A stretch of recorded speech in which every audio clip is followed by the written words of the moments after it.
പാവപ്പെട്ടവർക്ക് വീട് നിർമ്മിച്ചു നൽകുന്ന സംസ്ഥാന സർക്കാരിന്റെ പദ്ധതി ലൈഫ് പദ്ധതി അതിനെ അട്ടിമറിക്കാനും തുരങ്കം വയ്ക്കാനും UDF പല ആവർത്തി ശ്രമിക്കുന്നത് നമ്മൾ കണ്ടതാണ്. UDF ഭരിക്കുന്ന തൃക്കാക്കര നഗരസഭ അതിന്റെ ഏറ്റവും ഒടുവിലത്തെ ഉദാഹരണമാണ്. ഒടുവിലത്തെ എന്ന് നമുക്ക് പറയാൻ പറ്റില്ല, എന്നാലും ഇപ്പോൾ നമുക്ക് ലഭിക്കുന്ന ഒരു റിപ്പോർട്ട് അത് തൃക്കാക്കര നഗരസഭയിൽ നിന്നാണ്. കഴിഞ്ഞ 5 വർഷത്തിനിടെ ലൈഫ് പദ്ധതിയിൽ ഒരു വീട് പോലും തൃക്കാക്കരയിൽ നിർമ്മിച്ചു നൽകിയിട്ടില്ല. അതായത് നഗരസഭയിൽ ലഭിച്ചിട്ടുള്ള 380 അപേക്ഷകളിൽ നിർമ്മാണ അനുമതി പോലും നൽകിയിട്ടില്ല എന്നുള്ളതാണ് വിവരാവകാശ രേഖകൾ വ്യക്തമാക്കുന്നത്. എന്തൊക്കെയാണ് നടക്കുന്നത് നോക്കാം. തൃക്കാക്കര നഗരസഭയിലെ 43 വാർഡുകളിലായി 380 പേരാണ് ലൈഫ് പദ്ധതിയിൽ വീട് ലഭിക്കാനായി കഴിഞ്ഞ 5 വർഷത്തിനിടെ അപേക്ഷ നൽകിയത്.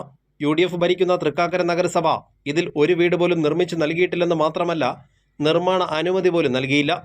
സാമൂഹ്യ പ്രവർത്തകനായ രാജു വാഴക്കലയ്ക്ക് ലഭിച്ച വിവരാവകാശ രേഖയിലാണ് ഇക്കാര്യങ്ങൾ വ്യക്തമായിട്ടുള്ളത്.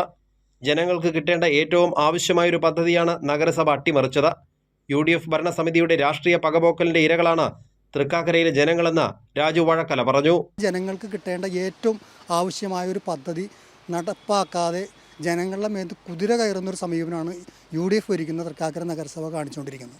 രാഷ്ട്രീയ പകപോക്കലിൻ്റെ ഒരു ഇരയാണ് തൃക്കാക്കര നഗരസഭയിലെ പാവപ്പെട്ട വീടില്ലാത്ത ജനങ്ങൾക്ക് വീട് കിട്ടേണ്ട ഒരു അവസ്ഥ ഇല്ലാതാക്കിയിരിക്കുന്നത്. അപ്പോൾ അതുകൊണ്ട് തന്നെ ഈ UDF ഭരിക്കുന്ന നഗരസഭയ്ക്കെതിരെ ശക്തമായൊരു ജനവിധി ഉണ്ടാകാനും വീടില്ലാത്തവർക്ക് പെട്ടെന്ന് പ്രതികരിക്കാനും കഴിയുന്ന ഒരു അവസരമാണ് ഈ വരുന്ന തദ്ദേശ സ്വയംഭരണ തെരഞ്ഞെടുപ്പ്.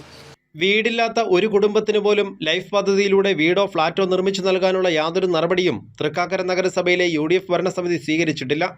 UDFിനുള്ളിൽ തന്നെയുള്ള അധികാര വടംവലികളും കസേരകളിയും മാത്രമാണ് കഴിഞ്ഞ 5 വർഷം നഗരസഭയിലും നടന്നത്. നഗരസഭയുടെ ഉടമസ്ഥതയിലുള്ള മാർക്കറ്റ് കോംപ്ലക്സ് പോലും ഉപയോഗശൂന്യമായി കിടക്കുന്നു. മാലിന്യ നീക്കം പരാജയപ്പെട്ട നഗരസഭയ്ക്ക് അതും ഈ തെരഞ്ഞെടുപ്പിൽ തിരിച്ചടിയായിട്ടുണ്ട്. കൈരളി ന്യൂസ്, കൊച്ചി.